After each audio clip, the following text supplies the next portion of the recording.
Don't know if our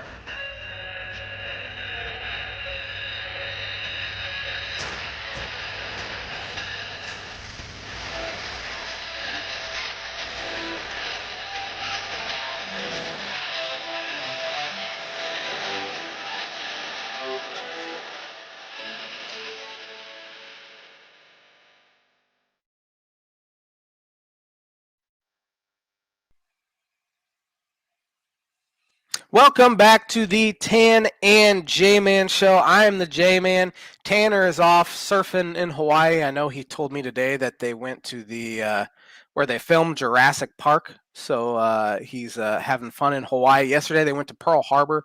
So I am vicariously living through him and very jealous of him this week. But I have my dad, Dan Mundt, on with me tonight to do the show. He's been on a handful of times. How you doing tonight, Dad? Hey, I'm doing good. Happy Labor Day. And boy, I envy Tanner big time. Yeah, Hawaii. yeah, you've been to Hawaii a couple times. I have. I've never Hmm. I've never been. I've always liked to go, but I know he was complaining because it was like it ended up being like 10 hours total in the air for him because they flew through Seattle. Um, Yeah, so that's the I only challenge with Hawaii. yeah. I mean, you can go to the Caribbean in 3 hours, but Hawaii, I mean, it's 10 or 12 hours depending on Yep. layovers and that. But it's beautiful when you get there, that's for sure. Definitely, definitely. So hope he's having a good time. He will not be with us again next week, and I will have a different guest on next week. I need to figure out who that's going to be, but we will have somebody else on. But before we get any further into it, I do have Birdie Bogey for you tonight.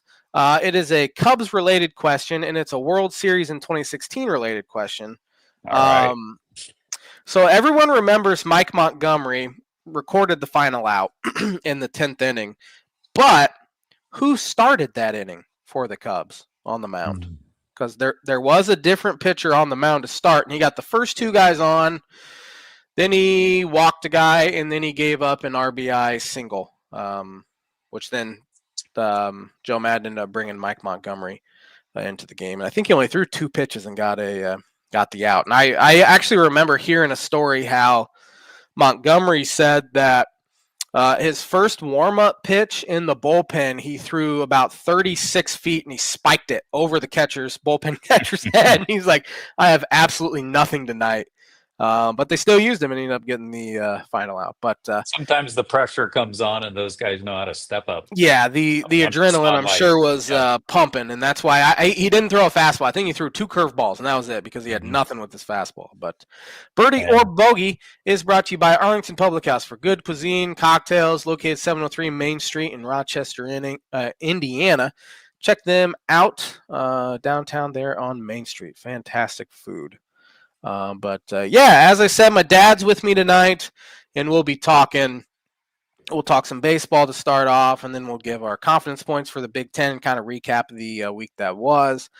Then we'll hit into our first picks of the NFL season, the Week One confidence picks, and it feels weird that the season's starting this upcoming week because we usually do the NFL preview show and we are not doing it because we did it last week. So it's kind of a weird feeling, but looking forward to the NFL season. But before we get any further, baseball talk. You know, the Cubs, it started very good on the road trip in the West Coast. You know, you sweep the Angels and you're feeling good coming into it because you won like 8 of your last 10. Then they go to San Francisco, and for the first time all year, they got swept in a 3-game series. They're one of just two teams to have not been swept in a 3-game series this year. And the funny thing was, both teams got swept the exact same week.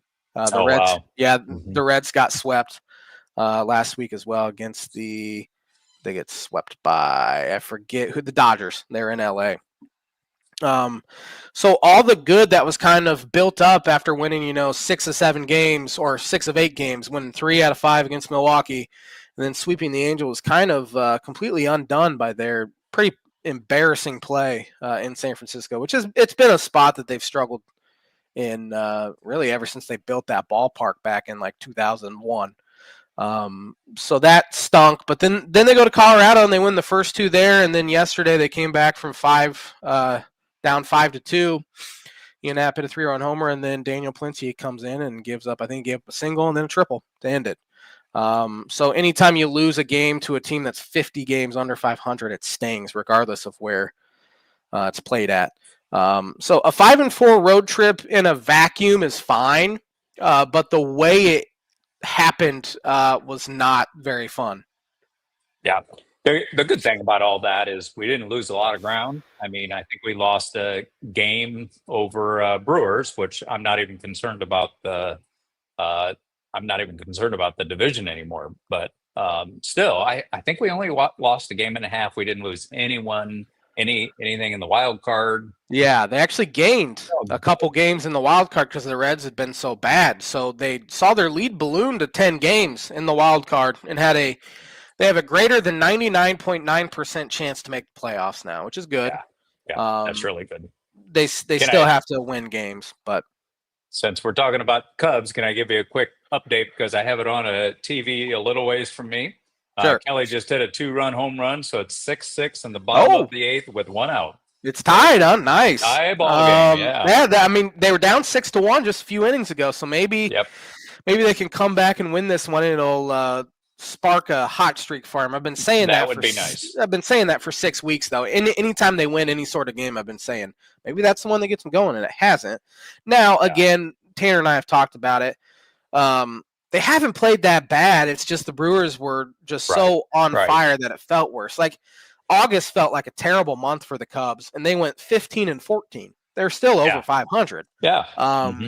So, and Jed Hoyer said it today, which kind of annoyed me, but at the same time, he's right. He goes, at the beginning of the year, if you see where we're at, you take that 100% of the time, and that's fine. And I agree with that. He's right, but it still felt like a loser mentality, like he was kind of making an excuse, like, well, what else do you want from me? I put us in a position to, make playoffs. Well, you didn't do anything at the trade deadline. You look at your trade deadline acquisitions. Soroka threw 30 pitches, and he might be coming back in a few weeks, but he comes back in a few weeks, you're going to have 10 games left. What's that going to do? Willie Castro's been terrible. He was the guy I was most excited about, but he's played everywhere, which is great, but he hasn't hit. Yeah.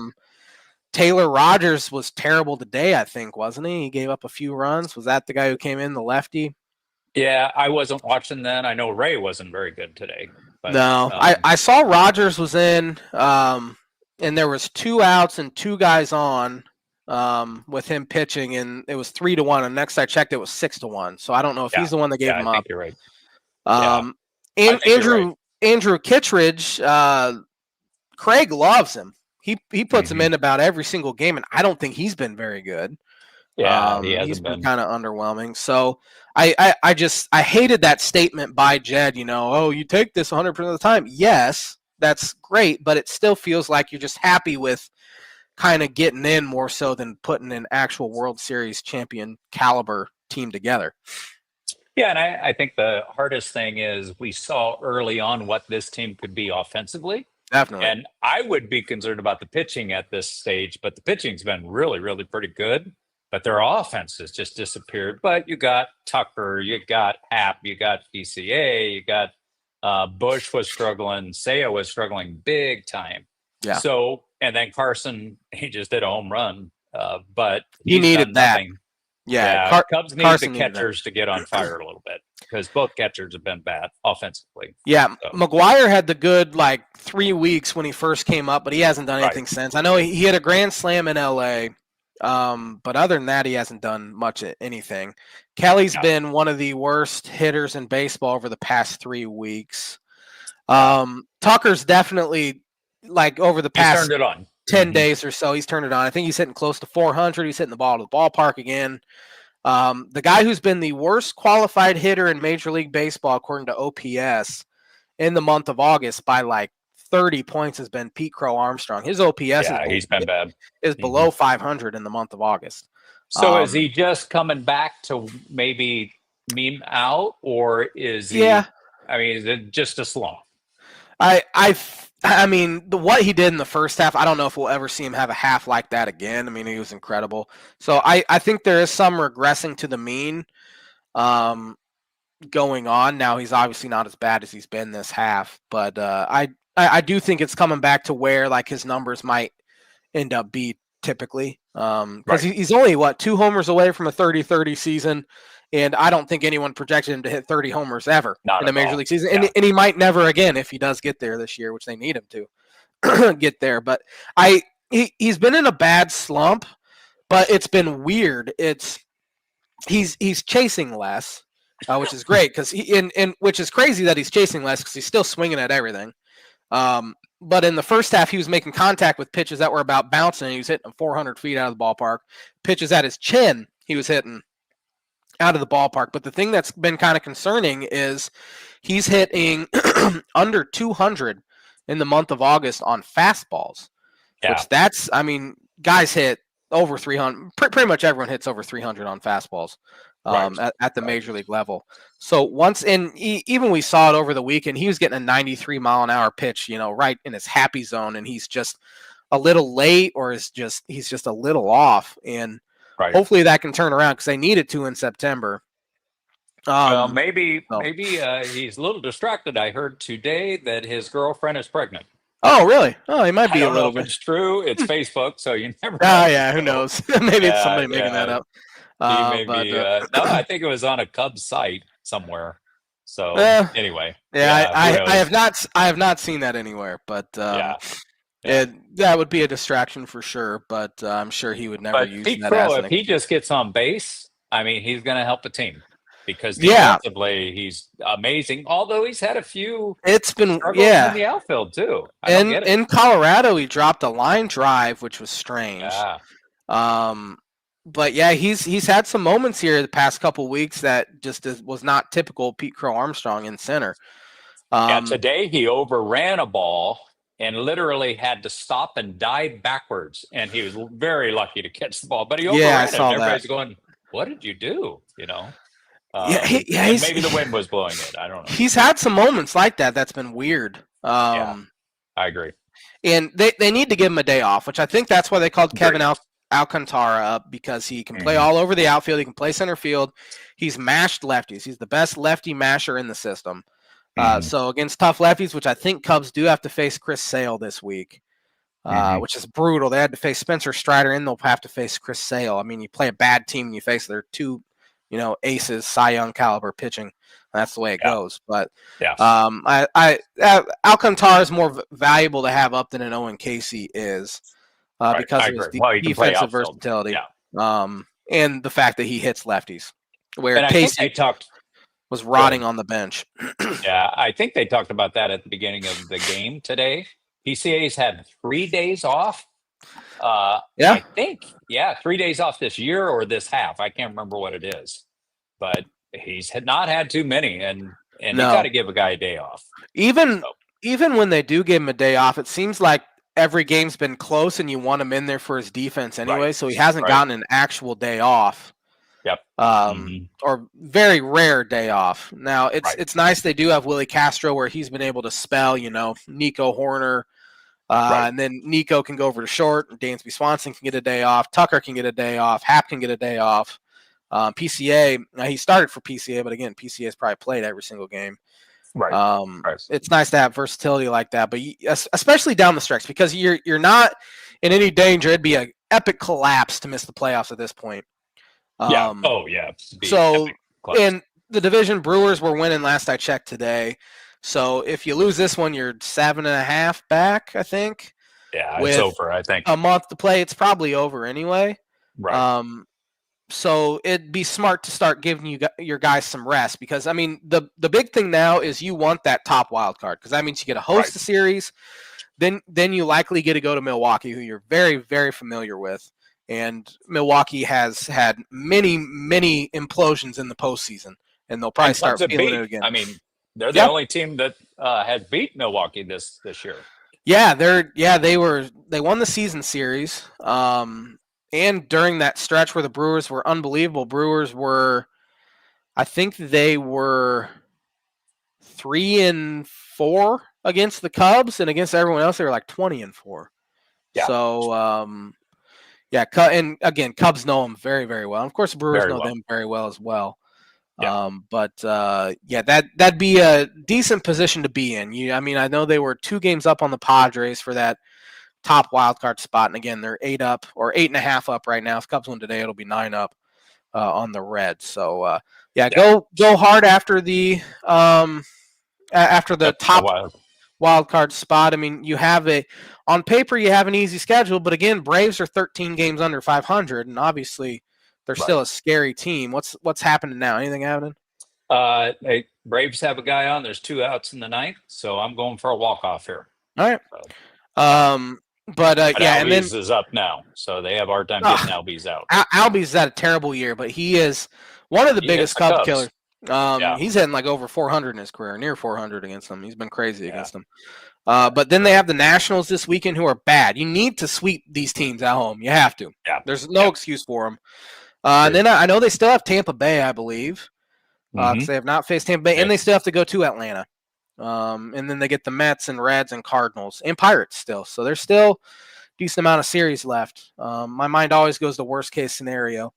That they're going to end up blowing it. But I know they have a 4-game series against the Reds, and Reds play them hard in Cincinnati. In Cincinnati, hopefully by that time Reds will be out of it, because it is, I think, the second to last or the last series of the year.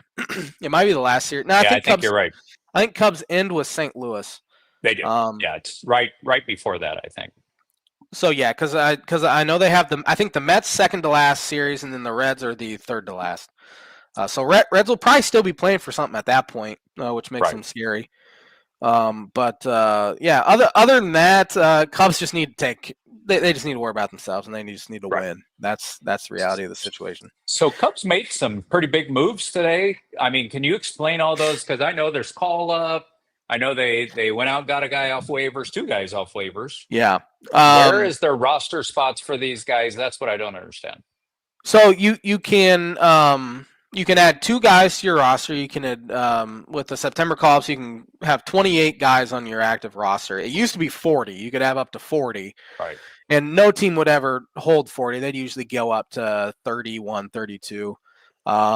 28, I'm glad. And Jim DeShays was like a proponent of getting rid of the 40-man call-up rule, because he's like, why in September are you making it easier on teams that are fighting? I mean, you can give guys more days off. You can, it helps with bullpen management. Why are you making it easier on teams in September when it should be getting more difficult, because you're fighting for playoff spots? So I know they called Casey down. They brought Kevin Alcantara up. They signed Carlos Santana, fantastic veteran first baseman. He's 39 years old now. I mean, he's been around for 17 seasons, most notably with the Cleveland Indians at that time. And he was with the Guardians earlier in the year.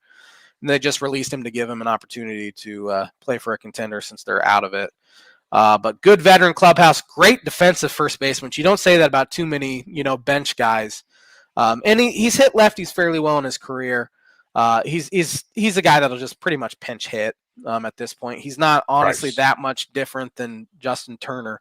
I was going to say, you got Turner. Yeah, and holding a guy like that's easier when you can have more players on your roster too. Right. Now, is he a switch hitter too? Yep, he's a switch hitter. Okay. I read a story about him when he was with the Phillies in 2019. The Phillies were struggling in September, and they just were kind of having a bad September. And he went in there with a baseball bat and destroyed all their PlayStations, because they were playing they're playing video games too much in September in the middle of a pennant race. So that's kind of the veteran he is, kind of no nonsense. This is what we're going to be doing, which you kind of like, honestly. Yeah. But that's kind of why he's there, because he's a fantastic clubhouse guy.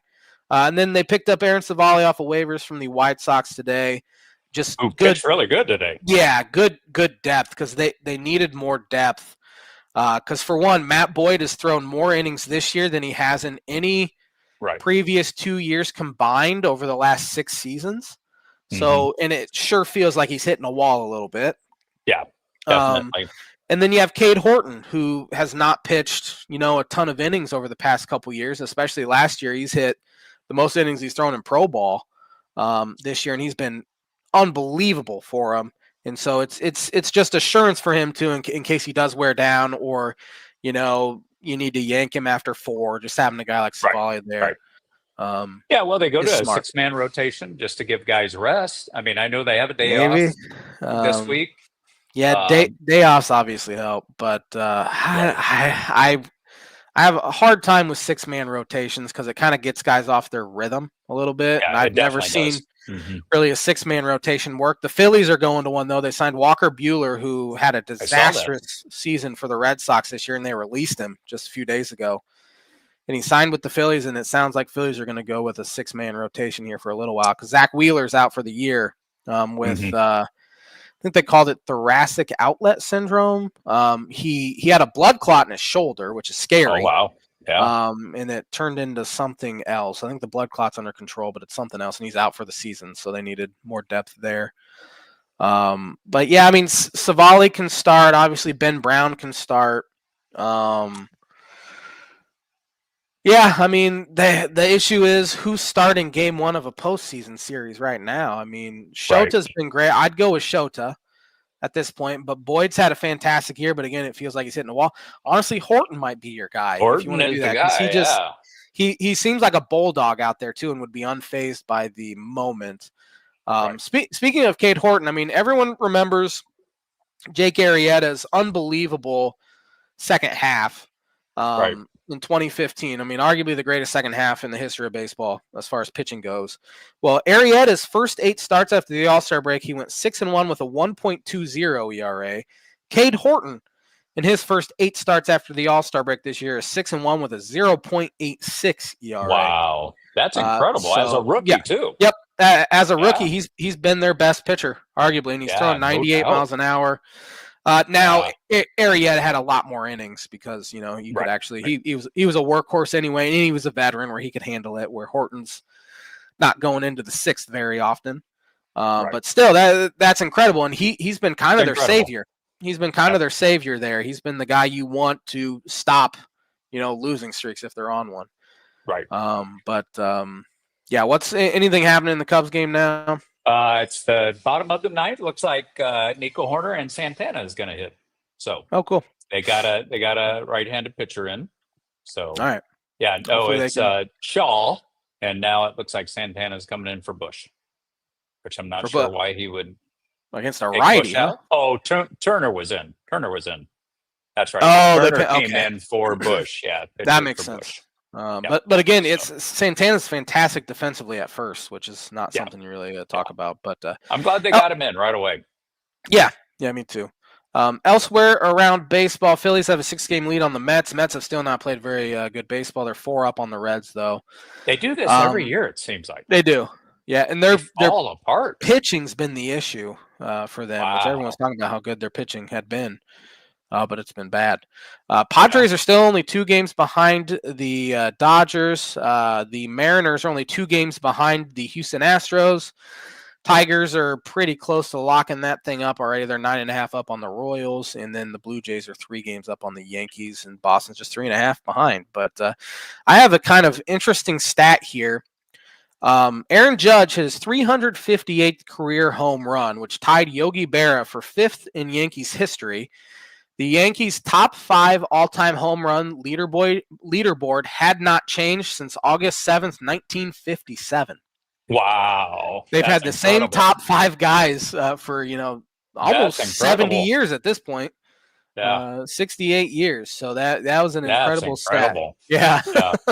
That's crazy. And then, there was all that talk about Aaron Judge versus Cal Raleigh for the MVP. And I think Judge has pretty much locked it up because over Cal Raleigh's last 50 games, 219 at-bats, he's only hitting 185. He's still hitting homers. I mean, he's up to 50. I mean, he broke the all-time – I think he's broke the all-time catcher record already. Maybe not.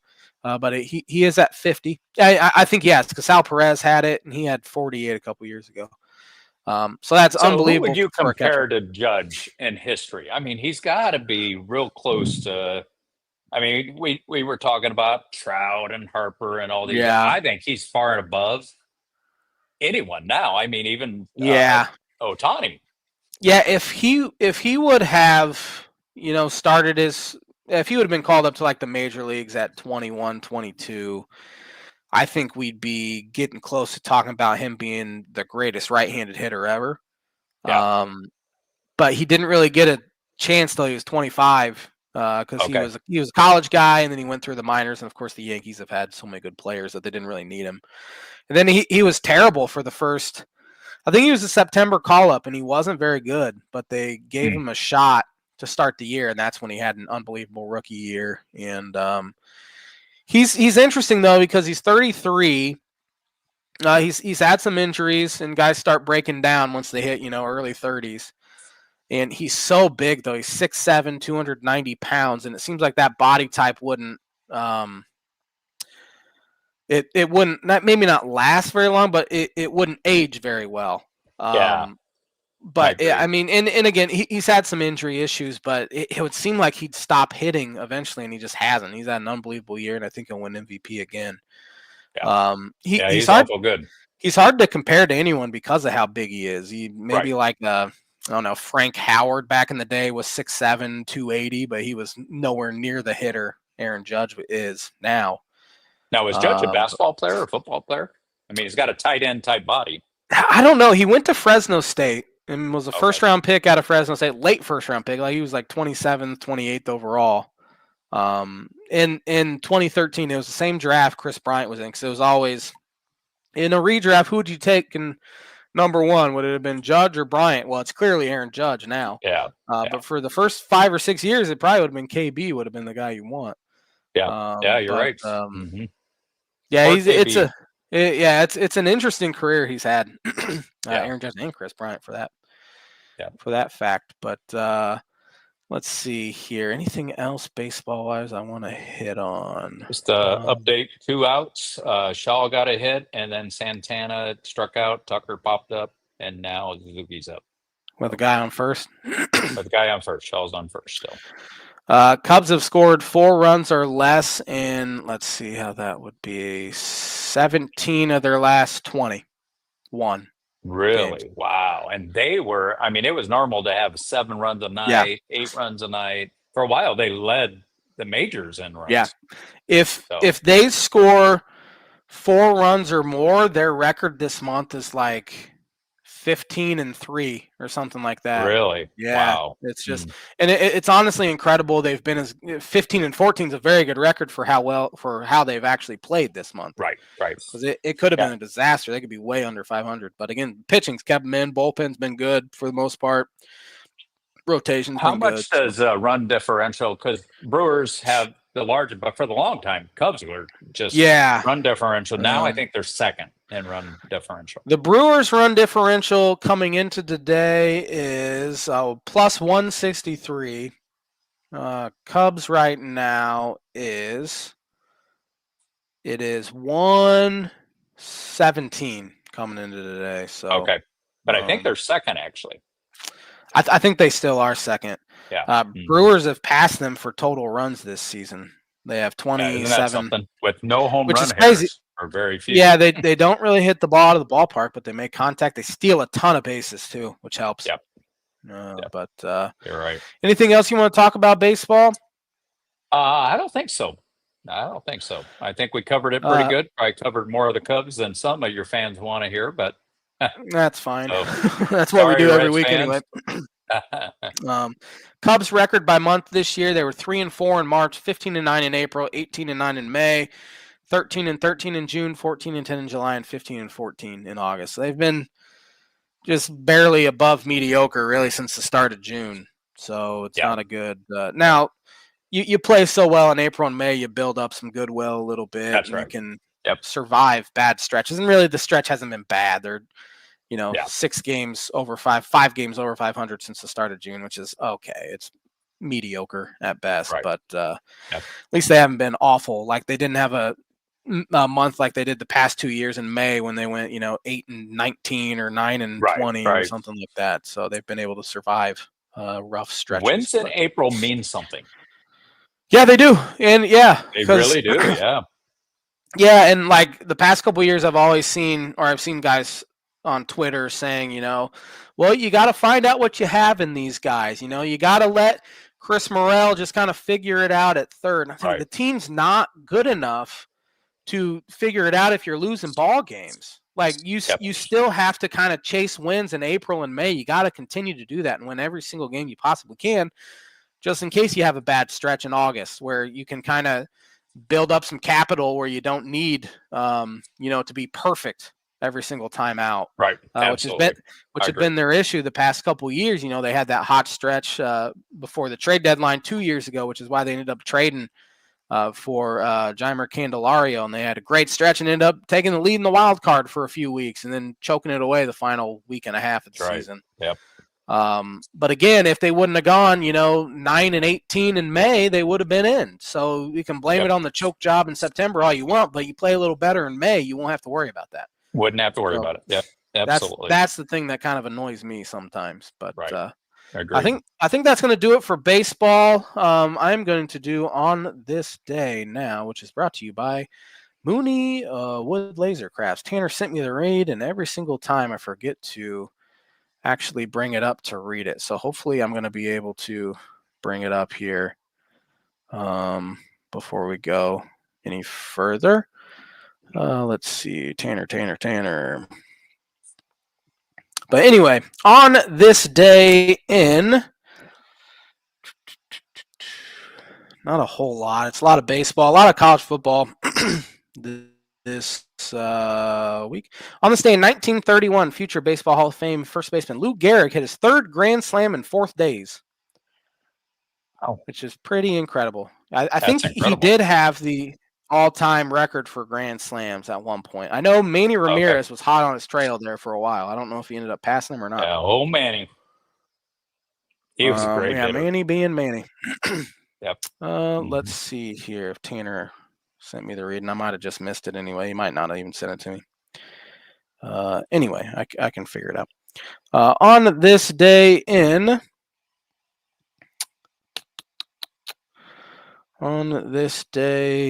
1958, St. Louis Cardinals pitcher Vinegar Bend Meisel walked an NL record 9 batters. He would not be let in to walk 9 batters in today's game. That's incredible. That's pretty bad. And how many innings, I wonder? I don't know, but they won 1-0. He won 1-0. Yeah. Wow. They shut out the Cincinnati Reds. I don't know how that's possible. That's crazy. That's crazy. On this day in 1964, San Francisco Giants reliever Masanori Murakami became the first Japanese-born player to appear in Major League Baseball. Interesting. So 1964, yeah. On this day in 1971, the Pittsburgh Pirates start what is believed to be the first all African-American lineup. That makes no sense because it includes several Latinos in MLB history. Include Hall of Famers Roberto Clemente and Willie Stargell. On this day in 1973, not a whole lot. 1975, New York Mets pitcher Tom Seaver shut out the Pittsburgh Pirates 3-0, and they were he was the first to reach 200 strikeouts for an MLB record, 8 straight seasons. Wow. He was good. Yeah. On this day in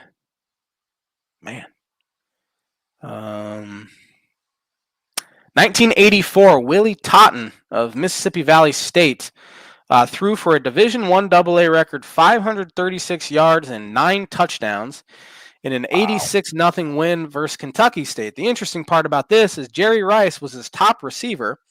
Wow. And Jerry Rice caught 17 balls for 294 yards and 5 touchdowns that day. That's incredible. Which broke his own Division I AA record for total yardage and pass receptions. That's what you call facing no defense. Yeah. I'm sure Jerry Rice is pretty tough to face for those non-Division I defensive backs. No doubt. Pretty tough. On this day in 1996, the Baltimore Ravens made their NFL debut. Interesting. Let's see. That was when they came from Cleveland. Yep. On this day in 2001, facing 4-time Cy Young Award winner Greg Maddux, Cubs slugger Sammy Sosa hits the longest home run in Turner Field It was 471 feet to straightaway center. That was a Wow. tough place to hit homers. Now it's Yeah, easy no to hit doubt. homers in Atlanta. On this day in 2006, Roger Goodell began his tenure as NFL commissioner. He's been around 19 Wow. years. All right, I think he's been there Wow, longer than that's crazy. Yeah. Tagliabue was. Wow. Let's see if we got any more on this day in. Nope, that's gonna do it for on this day. Maybe. Yep, on this day. It's brought to you by Mooney Wood Laser Crafts. Christmas is coming. So go to contact Mooney Wood Laser Crafts to make you some cool stuff. That's all I got for you. I'm sorry, Mooney. I lost the read. So what do you want to talk first? You want to talk Big Ten or you want to talk NFL? I'd say let's go with the Big Ten real quick. All right. Big Ten over the week. Obviously, the big game was Texas Ohio State, and what ended up being kind of a boring one. Final score of 14-7. Was that the final score? I think, or 17-10. I think it was. Yeah. But yeah, Arch Manning looked rough for Texas. He looked like a guy that had faced a bunch of 2A players, and because that's the division he played in high school. It was a 2A high school. So, wow. And I've seen video, and they look like 2A players he was playing against. So it's a little different going from that to facing the Ohio State Buckeyes in the big house, not in the big house. By the way, in the they horseshoe. have a former NFL coach and defensive coordinator that he's got to face in defense. Yes. Yeah. Not easy to do that, but at the same time, he looked very inaccurate, and his mechanics looked bad. His footwork looked bad. I doubt it lasts the rest of the year, but I think they crowned him a little too early. I do too. There is, the Heisman favorite coming in. He started 2 games last year against, Louisiana, Monroe, and somebody else that was bad. So that doesn't help him either, that he's getting crowned this and he goes out and plays poorly. But they need to just kind of pump the brakes a little bit on that one. Right. But elsewhere around the Big Ten, we had Nebraska survive against Cincinnati. Let's see if there was any other good games. Utah blew out UCLA, but other than that, it was kind of all, for the most part, blowouts. Rutgers was in a close one against Ohio that they won. But not great matchups this week, and it's not that great this upcoming week either. Right. Once we get into week 3 is kind of rough too, but week 4 is kind of when it heats up, where you have the conference matchups and Big Ten that come into play, which is kind of nice. But let's go around and do our confidence picks. I'm gonna pull up the national as well to see what top 25 matchups we got. Okay. Maybe the best game of the weekend that I personally watched was actually last night with Notre Dame and Miami. Yeah, that was a heck of a game. The guy for Miami made an unbelievable catch right before halftime for a touchdown, one-handed catch. But Miami starts out 1-0, and Notre Dame is 0-1, which is what I like to see a lot. But I think they'll both be okay. I think Notre Dame will be fine. I think they'll be fine. Their young quarterback Carr really settled in and played pretty well in the second half, I thought. But you have a Heisman candidate at running back, and I don't think they ran it as much as they should have. I agree. So, but starting on, I think this game's Friday night. We have Western Illinois at Northwestern. Western Illinois at Western. I have 11 on Northwestern. I have Northwestern for 10, so we're right there. Okay. We watched Western Illinois on Friday night, and they're bad. They're bad. But Northwestern wasn't much better.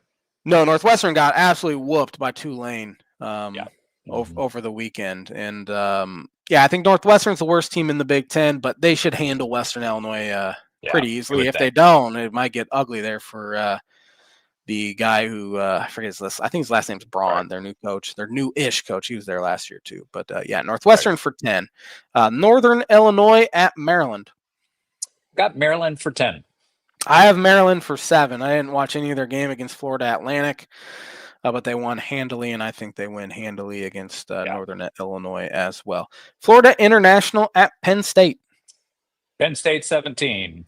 I have Penn State 17 as well. They won, I think it was 46-11 against Nevada over the weekend, and they look good. They actually have weapons to They throw the do. ball to this Mhm. year. I think they'll be a playoff team. I think I had them finishing second in our preseason rankings. So I have It Penn makes State sense. for 17. Illinois at Duke. Illinois 5. I have Illinois for 3. First road game, obviously, you don't learn a whole lot from your team when you play a team like Western Illinois because you're just so much more talented than they Right. are. But Luke Altmaier looked good. Defense looked fantastic. Ran the Defense ball looked well. fast. They did. They They looked really fast. Which maybe that was more so Western Illinois Sure. Mhm. offense. But Gabe Akis looks like one of the best players, best defensive lineman, outside linebacker, edge rusher, whatever you want to call him, in the Big Ten. And this is an interesting test because Duke's solid. They did, however, struggle with Elon for about 3 quarters. It was not even Okay. an FBS school, but they ended up pulling away late. In fact, Hmm. Elon ran all over them Hmm. on Saturday when they Interesting. played. I think it was Saturday. Maybe it was Thursday night. So hopefully Illinois will be able to establish a run game early, and then Luke Altmaier can kind of take off from there. But Right. Duke has a really good quarterback transfer from Tulane. It's not going to be easy. I saw Brett Bielema said today that it's an interesting field because they play on all natural grass. Which is not something a lot of teams play on anymore. Yeah. And it's supposed to be around 90 degrees in Durham. Yep. So it'll be interesting. But I have Illinois for 3. Yep. Kennesaw State at Indiana. IU 13. I have IU for 16. They kind of struggled against Old Dominion. I thought so too, yeah. They were losing a little bit in the first half, but ended up pulling away. But it still was kind of an uninspiring start to the season, but they should handle Kennesaw State real easily. Yeah. Iowa at Iowa State. I have Iowa State by 1. Yeah, I have Iowa State for 5. Iowa's offense looked terrible again. They look terrible. But it is a big rival. Yeah, that's the reason why I have it so close. Iowa State's looked pretty good so far. They're 2-0. Iowa's looking for revenge, and obviously their defense is always good, but still, their quarterback, who they picked up in the portal, looked terrible. I think he started like 2 for 9 or 2 for 10. Didn't do much better the rest of the game. They were just able to kind of manhandle Albany, who I didn't even know had a football team. But they do have a redshirt freshman, Iowa does, that looked pretty good. I was not able to watch any of it. I just kept checking the score, and I saw they were down 7-3 in the second quarter, which is ugly. But I'm sure it wasn't a real inspiring. Iowa fans did not feel too good after that, even though they won. Well, if you like offense, Iowa's never inspiring. Yeah, that's 100% true. You have Grambling at Ohio State. I have OSU 18. I have Ohio State for 18 as well. They'll win by 60 or more, I bet. Yeah, that's what I think. Oklahoma State at Oregon. Oregon by 3, or Oregon 3 conference. I have Oregon for 8. I don't know much about Oklahoma State. I don't think they're very good, though. But it was mainly just a product of there's so many more games that have blowout potentials, and why I put so little on Oregon this week. Yes. So Northwestern State at Minnesota. Minnesota 12. I have Minnesota for 14. Miami of Ohio at Rutgers. Rutgers 10. I don't really know Rutgers very well, but it seems like they should win. I have Rutgers for 6. Middle Tennessee at Wisconsin. 8 for Wisconsin. I have 13 on Wisconsin. They didn't look all that great against. I think they played Miami of Ohio. I think they won 17-0. So that offense still just looked bad. Their quarterback got hurt early, and they just they changed the whole system there, and it's not going very well for Luke Fickell. Michigan at Oklahoma. I have Oklahoma for 2 confidence points. I have Oklahoma for 2 as well. Michigan was not real inspiring against New Mexico over the weekend. They did end up winning by 17, and their true freshman quarterback Bryce Underwood looked solid, but still, you kind of want to blow out a team like New Mexico, and they didn't do it. So I think it'll be tough for them. Akron at Nebraska. Akron at Nebraska. I have Nebraska 16. I have Nebraska for 9. They didn't look all that great against a bad Cincinnati team over the weekend, but they did end up winning by 3, and it's because Cincinnati threw an interception, I think, in the red zone or Right? inside the They 30 did. anyway. Hmm. So it wasn't on a first down, too. So they were in field goal range, and the guy made a terrible decision to throw an interception. But Nebraska for 9. Georgia Southern at USC. USC 14.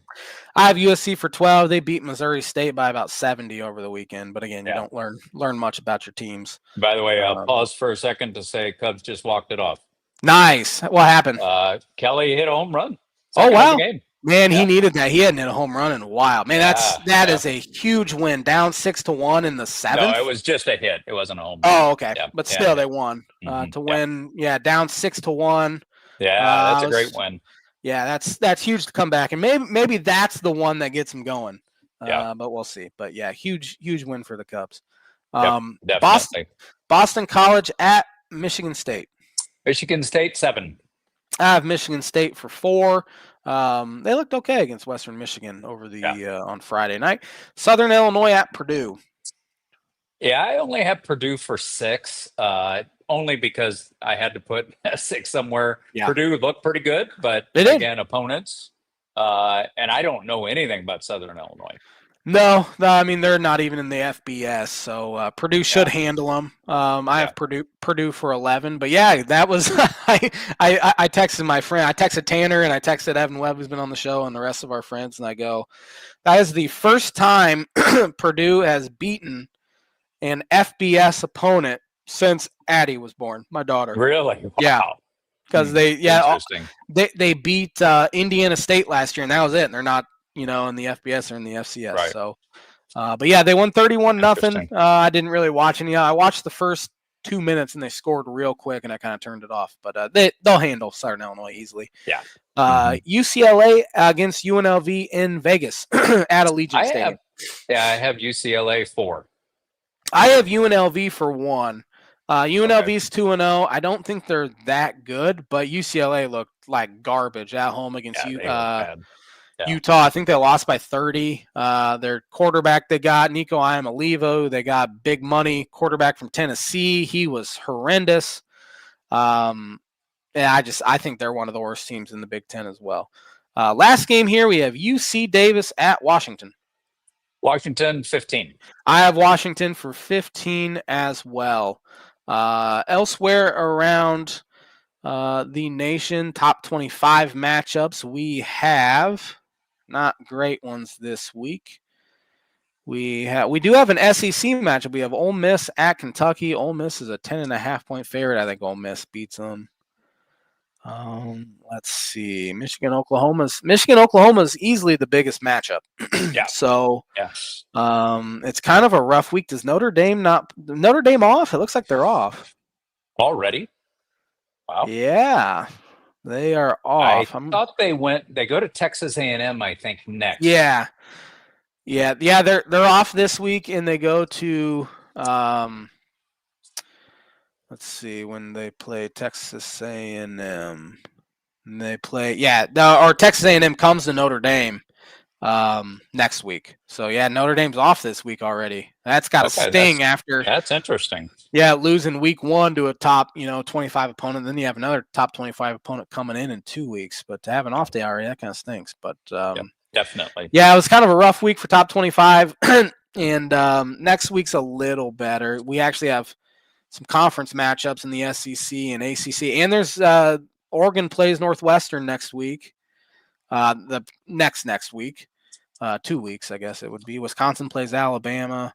So at least we're starting to see a little bit of conference matchups coming through. I love the fact that Ohio State and Texas played. Love that Miami and Notre Dame play. I think it's good for football because it draws people in right away.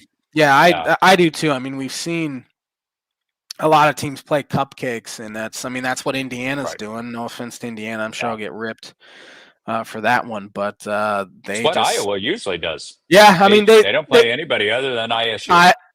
Iowa State's the only team they play, but usually it's teams like Albany. It's Cupcake City, so it does make it more fun. Now I will say playing teams like that doesn't help you like it does in college basketball. Agreed. Yeah. So that's the issue, and hopefully they're they'll kind of change that. But Yeah. that's going to do it for college football. We have 10 minutes to talk NFL, and I'm going to start it with my blind rankings. I have All right. five Miami Dolphins Hall of Famers here, and I need you to rank them blindly for me, starting with Jason Taylor. And Jason Taylor, I'm going to put him at 3. All right. Jason Taylor it's a at little 3. scary because he's one of the best. Yeah. But they have so many I know. Hall of Famers. Yeah. Zach Thomas. Oh, man, I would have to put him at 4. Yeah, I'd have Taylor over Thomas as well.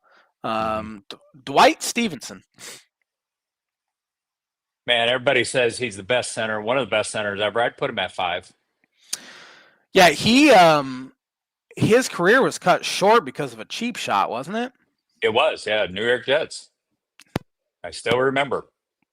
Of course it was the New York Jets. Yeah, absolutely. Number 4 here I have is Larry Zonka. Oh, Zonk. He's got to be 2. And then last one here, I did not have Marino on the list. I have Nick Bonacani. Oh, Bonacani. Yeah, I mean, to do it over again, I'd probably put Taylor at 1. Yeah. Bonacani, obviously, I have to put at 1. I'd probably flop. I'd probably put Stevenson a little higher than that and maybe Zach a little lower. Yeah. But I was hoping for Marino, and I didn't want to give anybody else the spot. Yeah. Or Greasy, even Greasy. Yeah, no, they've had so many. They had like Larry Little was part of that. Right.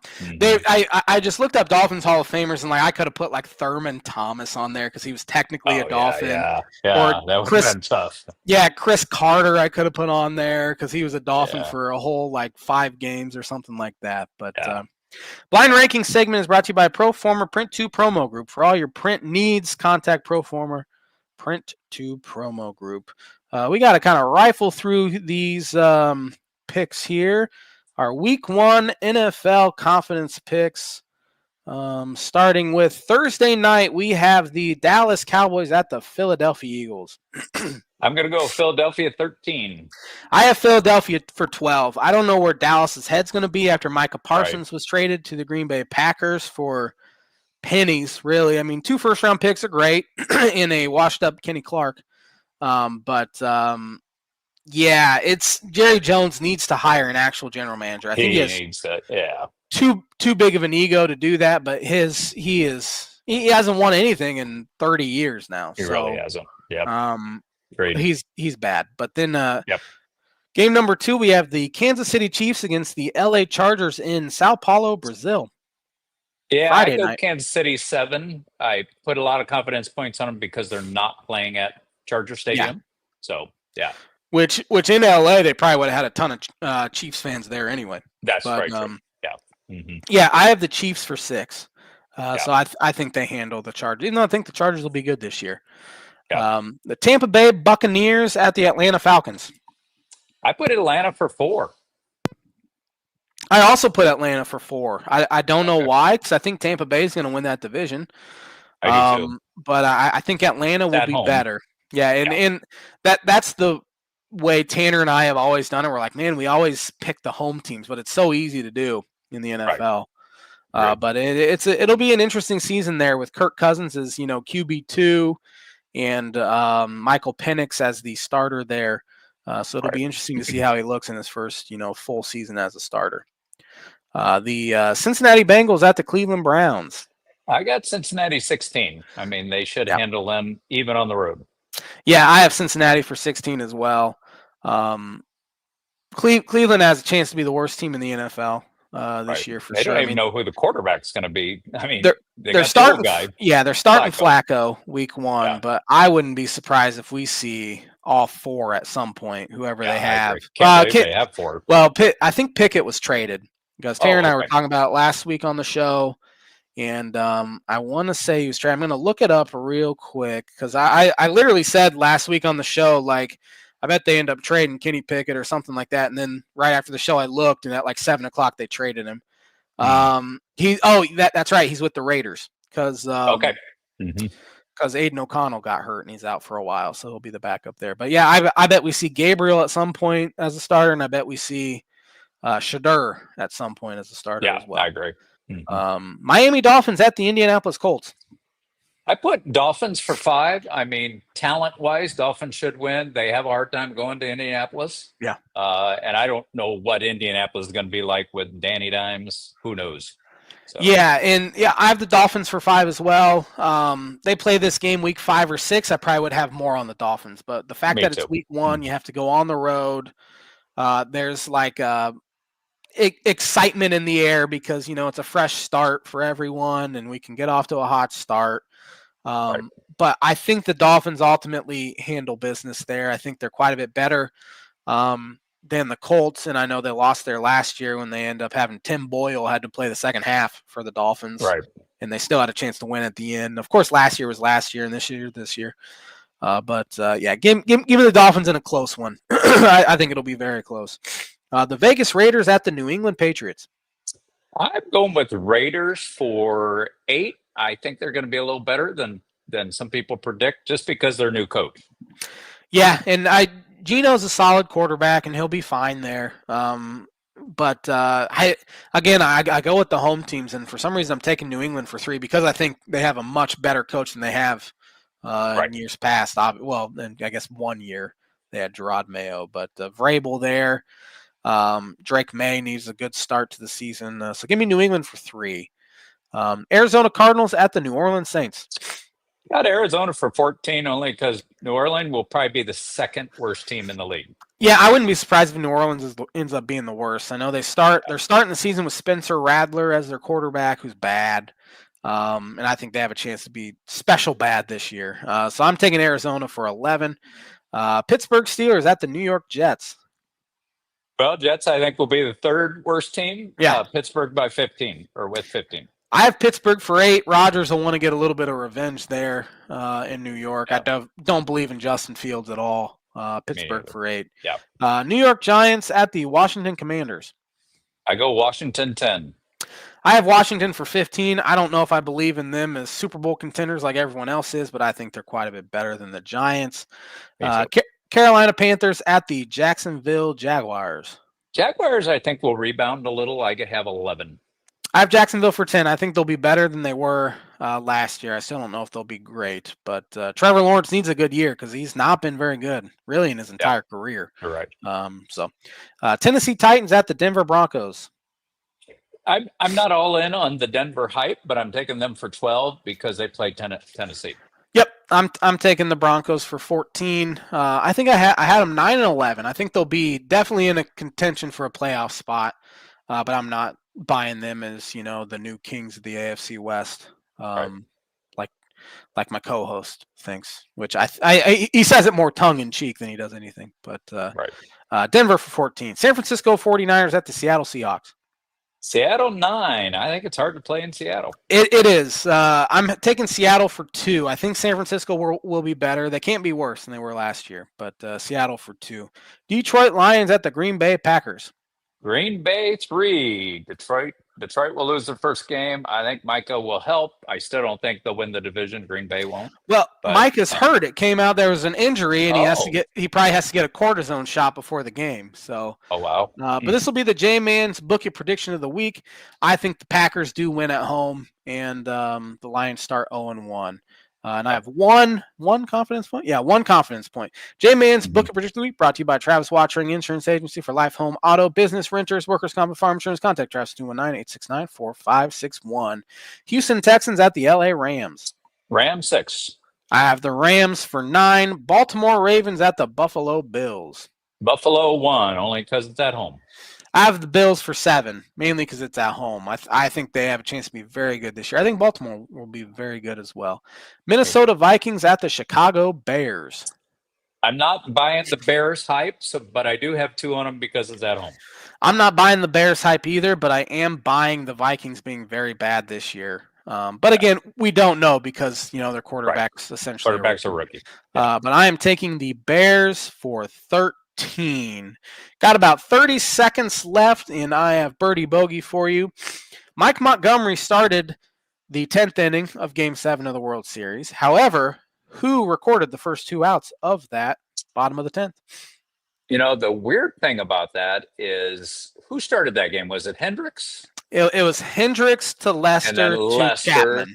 To Chapman. Yeah. And then the next guy that came in was right-handed. I want to say that they used Arrieta in that role. They did not. It was Oh, not Jake Arrieta. I think a lot of fans thought it'd be Arrieta, but he started game 6 the day before, that's right. and he went 5 That's or right. 6 innings. So it was not Arrieta. Crazy thing was, looking back, and it's wild because they didn't use Pedro Strop. They didn't use Hector Rondon. They didn't use Right. Travis Wood. Those guys had good years for him. It was Carl Edwards Jr. Started. That's right. Now Yep. I remember. Started the skinny 10th Carl inning. Edwards. Yes, the string bean slinger is what they called him. I remember that. Yeah, crazy. Wow. He got Jose Ramirez to ground out to short, and he got Mike Napoli to strike out, and then he walked Brandon Geyer, who then took second, and then I think it was Rajay Davis actually came in and hit an RBI single to knock him in, and then they brought in Mike Montgomery, and he got I forget the guy, but that not many people remember that. It was Carl Edwards. It's a good question. Very good question. So, thanks for watching the Tan and J-Man show. I will be back at it next Monday. I'm not sure yet who's going to join me, but have a fantastic week, everybody. Thanks, Dad, for joining me. Thanks. Bye.